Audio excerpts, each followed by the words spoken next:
In 1933, in Mons, the particularly horrific murder of Mrs. Lancelin and her daughter Geneviève shocked public opinion. Two maids, Christine and Léa Papin, quickly admit to the crime. What could have possibly driven the two sisters to such a savage act? Were they insane? The world of psychoanalysis turns to study the issue. Why? Jacques Lacan speaks of the délire à deux, a twin delirium, one of the oldest forms of psychosis.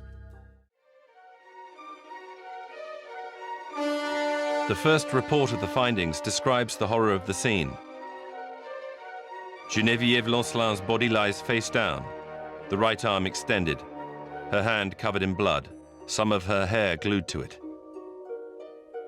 Deep wounds can be seen on the gluteus, and her calves are severely lacerated.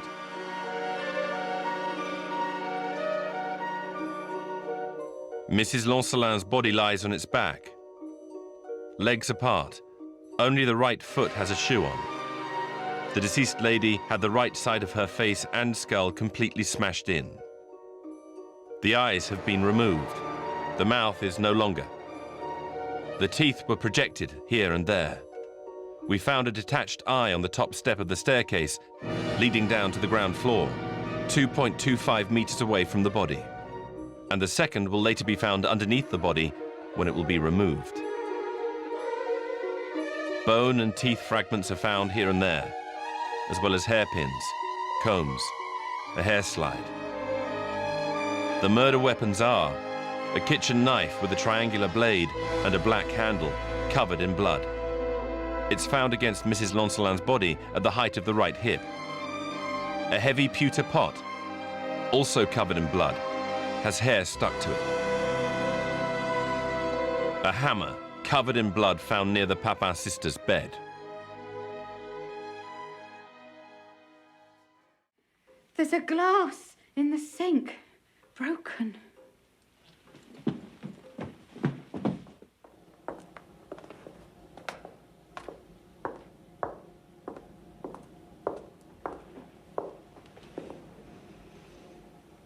Broken.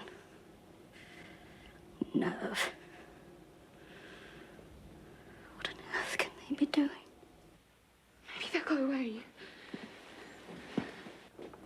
Shh! Listen.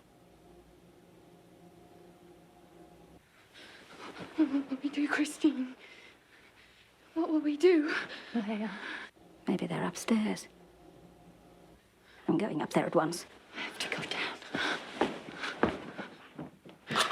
Wait. Mama, wait. Wait, what for? I don't think you should. Do you want them to come up here? This is my house. Of course I'm going upstairs at once. You don't have to come if you don't want to. I don't go down. They'll come up. I'm frightened. Christine, I'm frightened. Don't leave me. What's this? The lights are off up here. Oh, this is really something.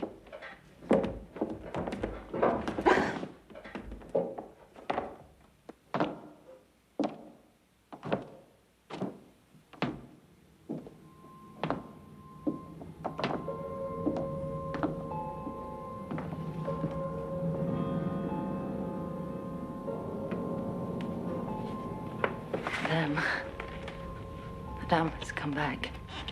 What is this? How dare you expect me to come back to a dark house? It was the iron, Madame. It blew the fuse. Again? Unbelievable. That iron was just repaired. What about my satin blouse? Your sister didn't burn it, did she? She didn't burn my blouse. Mademoiselle's blouse isn't finished yet. Not finished. She's wearing it to the Blanchards. I came back to change into it. And why weren't you downstairs? Where's your apron? Finished early, Madame. Don't lie to me. I won't have a liar in my house. Madame knows I don't lie. She is lying, I can tell. You disappoint me. Send your sister down with my daughter's blouse at once. Madame can't see my sister now. What? Just Listen how she speaks to you. I'll see your sister this instant, and she will explain how she came to ruin my iron. I already explained to Madame about the iron. You call that an explanation? It wasn't our fault. No? Then whose fault was it? Did you hear that? I heard. Who knows what else they've been doing? If Madame doesn't trust us, if she thinks we'll leave this house. Leave? And just where do you think you'll go?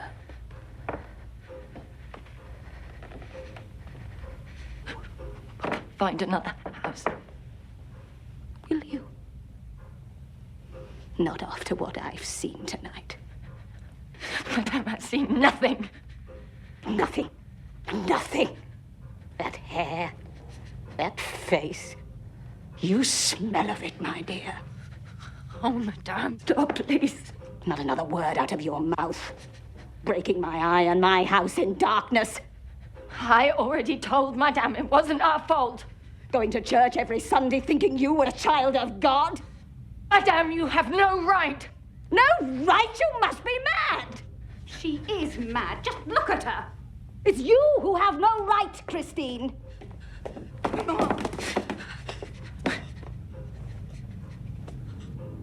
Just look at that sister of yours. You'll never work with her again.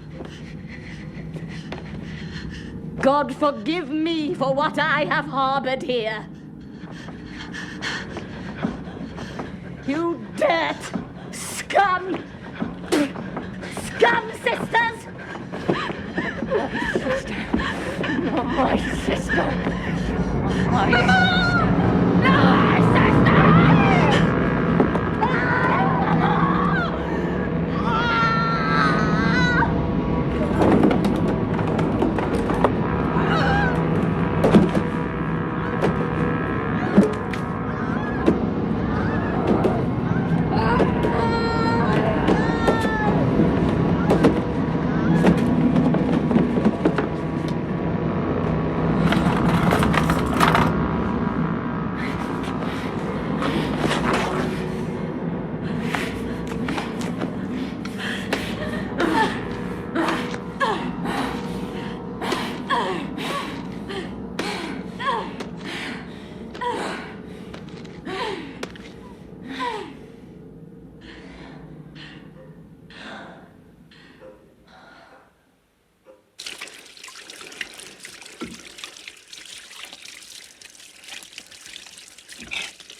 What did you have against Madame and Mademoiselle Danzard? Was Madame good to you? Did anything abnormal happen between you and your sister? You understand me, don't you? Was it simply sisterly love?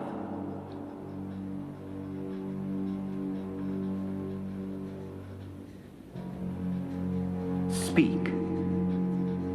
You are here to defend yourselves. You will be judged.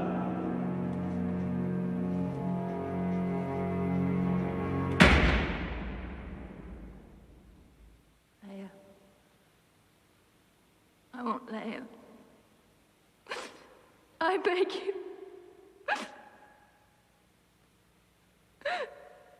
Give me my sister. Give me Leia.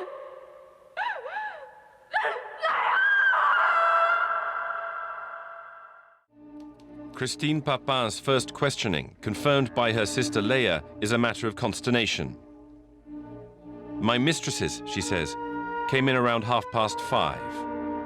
It was dark and the street shutters had been closed by my sister. During their absence, the iron had broken, just like yesterday, as a matter of fact. It had been repaired and had gone to pick it up at Boucherie's. When Madame came back, I informed her that the iron was once again broken and that I hadn't been able to iron. When I told her this, she was about to set upon me. At the time, my sister and I, as well as my two mistresses, were on the first floor landing. Seeing that Miss Lancelin was about to come down to me, I leapt at her face and tore her eyes out with my fingers.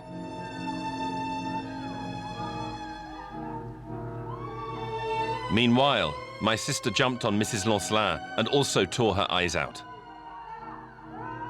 When we'd done this, they were lying or kneeling on the floor. I then rushed down to the kitchen and fetched a hammer and a knife. With these two instruments, my sister and I lashed out at our two mistresses. We hit them on the head with a hammer, and we also hit them with a pewter pot that had been placed on a small table on the landing. The two of us swapped instruments several times. That is to say, I passed my sister the hammer to hit with, and she passed me the knife. We did the same with the pewter pot. When we had done the deed, I went to bolt the lock, and I also closed the vestibule door. Then my sister and I went to wash our hands in the kitchen because they were covered in blood. After that, we both went to lie down on our bed. We brought the hammer to our room. I laid it on a chair next to our bed. Christine adds, "I have no regrets. I did not plan my crime. I had no hatred towards them, but I do not accept the gesture that Mrs. Lancelin had towards me tonight." In fact, Mrs. Lancelin had only raised her hand as if to slap her. So how could one explain their ferociousness and the disproportion between a small reprimand and the horrific crime which then ensued?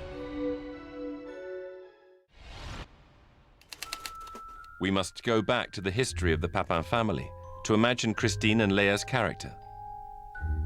Gustave, their father, married Clémence Derret on October 3rd, 1901, despite his parents' disapproval, who regarded Clémence as a scheming woman. In the small village of Saint-Marc-du-Tillet, Clémence was the talk of the town after her supposed affair with her boss, Mr. Guyadet. But Gustave was madly in love, and Clémence was pregnant. So despite all opposition, the marriage took place.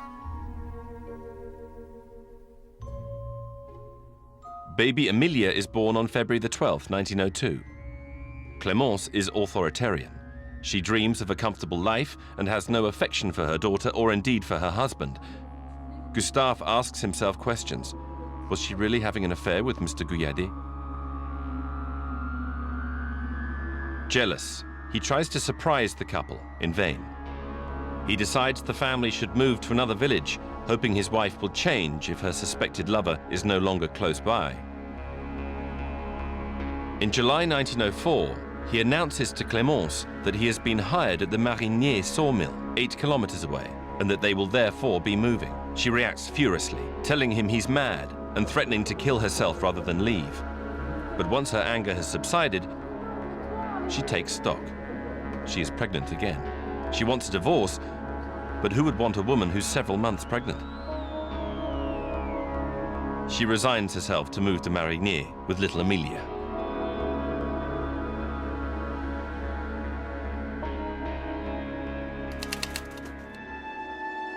On March the 8th, 1905, Clémence gives birth to Christine.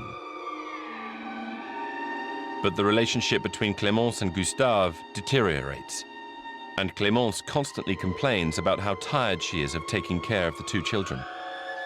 Gustave therefore decides to entrust Christine to his sister, Isabelle, who also lives in Marigny.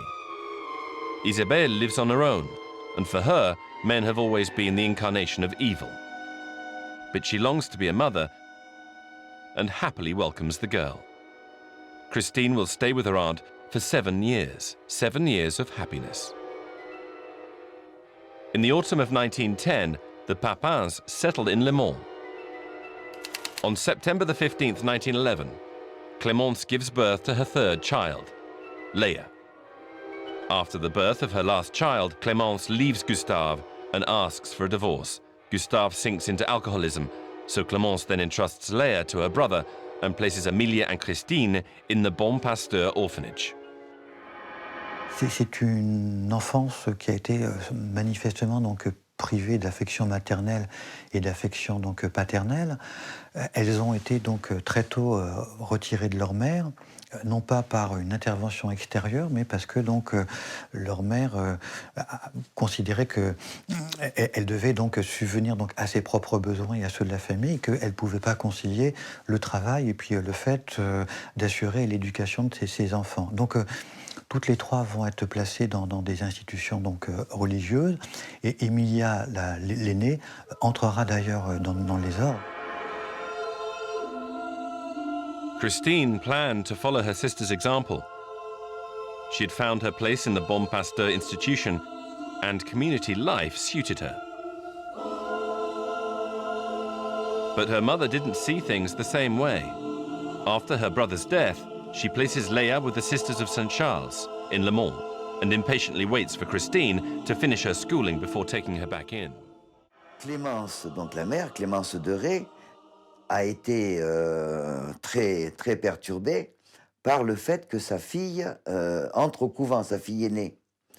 Et donc, les catholiques sont devenus ses persécuteurs, les preneurs de filles. Les preneurs de filles. Et donc, ça ne pouvait pas, à ses yeux, se reproduire une seconde fois. Ça ne pouvait pas se reproduire avec Christine, et qui sait avec Léa.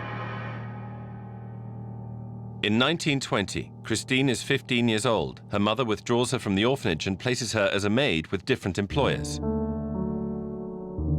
In April 1926, Christine works for the Lancelins. She is joined by her sister Léa, and this is the first time they work together.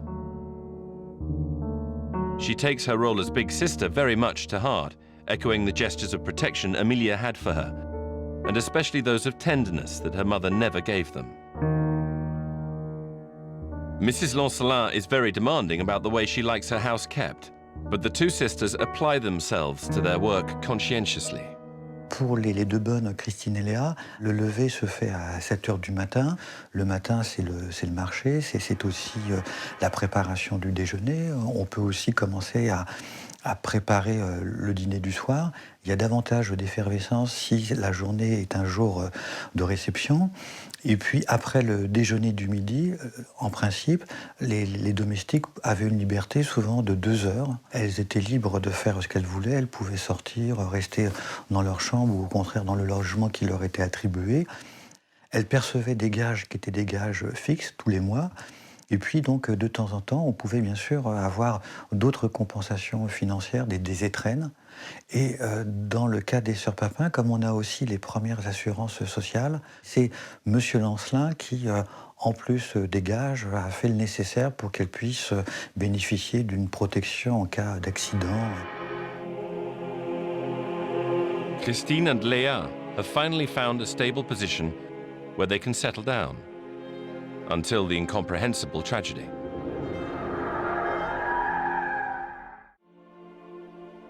The two sisters have similar characteristics in all respects.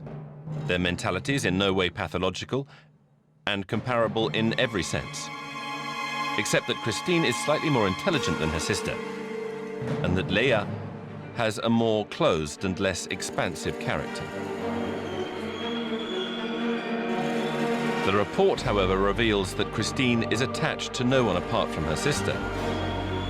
Her character has no pathological abnormality, but only the peculiarity of being somewhat indifferent to everything, except perhaps the money she earns and her sister she loves. The relationship that unites the two sisters is special. In this affection, we cannot discern any dubious explanation or sexual attachment. It seems certain that Léa's affection for Christine is of a filial nature. For Léa, Christine represents the older sister, her big sister, her mother's substitute. The report concluded by saying, neither of them seems to have acted on the suggestion of another. We must simply admit that the two sisters acted together with the same ferociousness and with the same relentlessness only because of the communion of their own feelings and ideas. The investigation will last 25 weeks. Over the course of the accused's questioning, it will come to light that Christine's influence over her sister was predominant. Christine's questioning on July the 12th, 1933, will be decisive. After several fits of madness in her cell, reported by her fellow inmates and the prison guards, she asks to be heard by the examining magistrate. I haven't told you the whole truth, she says. When I attacked Mrs. Lancelin, she had not provoked me. I was overcome by a nervous fit, and I threw myself at her without her expecting it. I first knocked her down with a blow to the head with a pitcher. Miss Lancelin appeared. I also hit her with a pewter pitcher. In a gesture of defense, she grabbed my hair. I knocked her down and I tore her eye out. My sister Leah arrived at that moment, and seeing that Mrs. Lancelin was about to get up, she threw herself on her. I told her to tear her eyes out, and then I gave her the pitcher to smash her head with. Then I went down to get a knife and a hammer to slaughter them with. Leah, after hearing her sister, also comes clean with the truth. My sister was upset by the incident with the iron, and that's when she went into a furious fit. I'd never seen her in such a state. Ce qui apparaît, c'est que quand elles répondent aux interrogatoires, elles sont habitées par certaines intentions. Dans un premier temps, par exemple, Léa répond exactement de la même façon que Christine. Et donc, on soupçonne qu'il y a anguille sous roche, mais on ne sait pas quoi exactement. Et ensuite, les rapports entre Christine et Léa ayant été modifiés à un moment donné, par ce qui s'est passé dans la prison du Mans, à ce moment-là, la transformation de leur lien, c'est-à-dire le fait que ce lien se casse, à ce moment-là, les données des interrogatoires se présentent de manière différente. Mais c'est de nouveau aussi au service de certaines intentions. Par exemple, Christine tient beaucoup à se charger de l'entière responsabilité du crime. Donc c'est plus un crime à deux, c'est un crime fait par Christine auquel Léa a participé. Donc vous voyez, ça change. Mais là aussi, il y a en quelque sorte un enjeu, on pourrait presque dire politique, stratégique en tout cas, qui fait que cette seconde version, on s'en est contenté, mais elle n'est guère plus vraie que la première. Donc il y a toujours une question de ce qui est en jeu dans le témoignage, qui n'est pas de dire la vérité, mais le témoignage sert une certaine intention. The prosecution, carried out on August the 25th, 1933, accuses Christine Papin of murdering Lonnie Lancelin and Geneviève Lancelin in Le Mans on February the 2nd, 1933. Léa Papin is accused of willfully killing Léonie Lancelin. Trois experts qui ont été commis d'abord par le tribunal. Les trois experts ont rendu un rapport d'une médiocrité accablante, ont négligé beaucoup de détails sur lesquels ils auraient dû s'appesantir. Par exemple, à un moment donné, Christine et Léa vont voir le maire du Mans et se plaignent d'être persécutés. Le maire le dit, le commissaire de police le dit. Les experts passent. C'est comme s'ils n'avaient rien su de cet incident. Tout se joue dans une vie sur des petits incidents mineurs. Tout se joue sur des petits détails. Et les experts, leur savoir est tel et d'un degré de généralité tel que quand ils le mettent en œuvre, ce savoir les aveugle sur ce qui compte, c'est-à-dire les petits détails. To counter the opinion of the three experts appointed by the court, Drs. Schutzenberger, Baruch, and Truel, who had established that the two sisters were sane, the defense calls Dr. Logre, the police headquarters doctor, to the bar. He first of all highlights the contrast between the motive of the crime, which is extremely weak, and the violence, ferocity, tenacity, and the enucleation which is unprecedented. He then invokes the extraordinary moral duo formed by the two sisters. The personality of the younger sister is absolutely annihilated by that of the elder. He wonders about the possible diagnosis of hystéroepilepsy. Le docteur Log va esquisser une proposition qui fera sensation auprès de certains journaux. Il va dire qu'il connaît l'identité du coupable. L'identité du coupable, ce n'est pas Christine, ce n'est pas Léa, c'est un troisième personnage. Alors évidemment, quand il annonce cela, le silence est complet, tous les regards sont rivés vers lui, et il poursuit sa démonstration en disant « Le troisième coupable, c'est le couple formé par Léa et Christine Papin ». The court and the jury condemn Christine Papin to death and order that she be conducted to one of the public squares in the city of Le Mans to be beheaded. Léa Papin is sentenced to 10 years of hard labor and 20 years of exile. The chairman adjourns the trial at 1:15 a.m. and declares the case of the Papin sisters closed.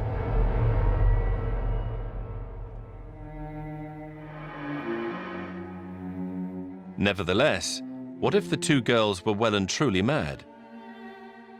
This question will be taken up by the press, intellectuals, and the world of psychiatry, which call itself into question. In December 1933, the psychoanalyst Jacques Lacan publishes in Minotaur Journal a study entitled The Motives of Paranoid Crime, Papin Sisters' Crime. He explains the act of the Papin sisters as a case of paranoia and folie à deux, or twin delirium, which Christine and Léa are not aware of. Pour lui, cette union, c'est le fait que ce soit un couple de même sexe. Et pour lui, le fait que ce soit un couple de même sexe, sans figure masculine, ou en tout cas sans figure paternelle, seraient donc les éléments donc, essentiels du crime paranoïaque. S'agit-il plutôt d'un crime paranoïaque ou d'un crime que les spécialistes appelleraient aujourd'hui plutôt d'un crime psychotique? Bon, là, peu importe, mais en tout cas, donc c'est l'union psychologique de Christine et Léa, qui sont, il ne faut pas l'oublier, hein, c'est une sorte de quatuor. Les deux victimes sont deux femmes, mère et fille. Il n'y a pas non plus là de représentants donc, masculines, il y a une sorte de rivalité entre les deux, et c'est un huis clos comme ça, un quadrille horrible, je crois, avait écrit Lacan, qui s'est noué dans ce palier de la premier étage de la rue Bruyère dans la ville du Mans. On January the 22nd, 1934, a missive arrives at the office of the prosecutor of Le Mans. Albert Lebrun, the president of the Republic, modifies Christine Papin's death sentence into hard labor for life. Mr. Brière's relentless work has paid off, despite Christine's stubbornness, who has walled herself into silence.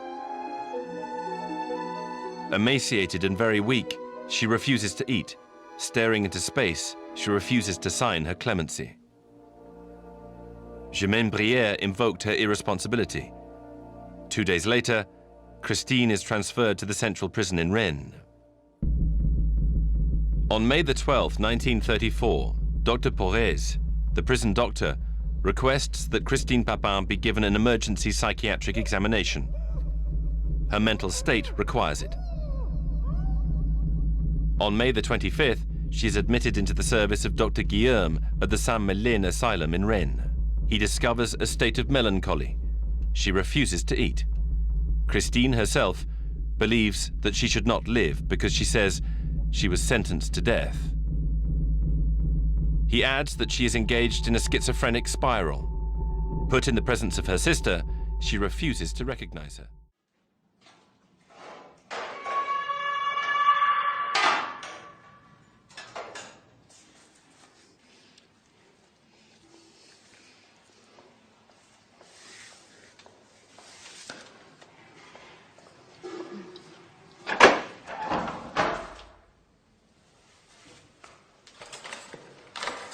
Qu'est-ce que vous avez à me regarder?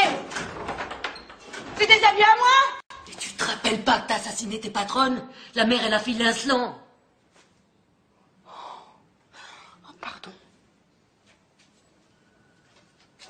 C'est moi qui les ai attaqués. Tenez, voilà mes yeux. Vite, donnez-moi ma sœur. Donnez-moi ma sœur. Ma sœur. Je vous en prie.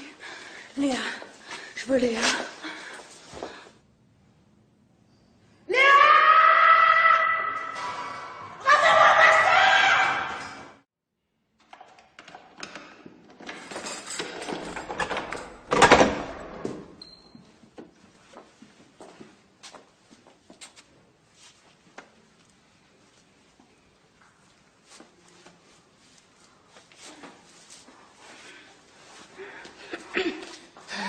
Calmez-vous. Lâchez-la. Lâchez-la. Asseyez-vous.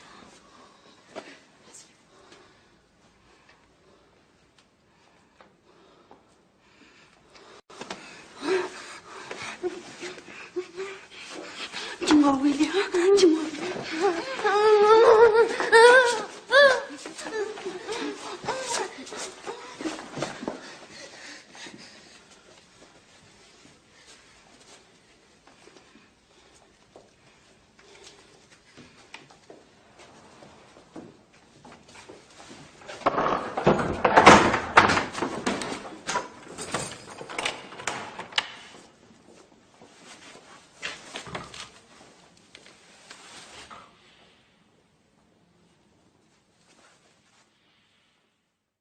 Locking herself inside her delirium and increasingly weakened, she will die on May the 18th, 1937, from pulmonary problems subsequent to her malnutrition.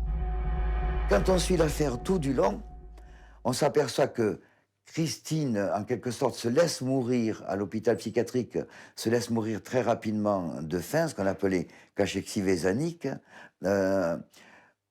habitée en quelque sorte par un délire mystique. C'est-à-dire que elle a retrouvé, après le passage à l'acte, après ce qui s'est passé en prison et sa rupture avec Léa, elle a trouvé en quelque sorte, elle a trouvé son Dieu. C'est-à-dire quelqu'un à qui on peut dire que ta volonté soit faite. Donc une boucle se réalise, si vous voulez, depuis l'entrée d'Emilia au Bon Pasteur, jusqu'après toute l'histoire, toute l'affaire, le fait que de manière différente, Christine et Léa se retrouvent avec Dieu en quelque sorte. As for Leah, she adapts to life in prison. Assigned to the waterproof clothing workshop, she's considered a very good worker and her character is viewed as gentle. She corresponds regularly with her mother, who works in Le Mans as a cook and housekeeper. On February the 2nd, 1943, at the age of 31, Léa is released from prison. She will go with her mother to Nantes, where she will quietly rebuild her life.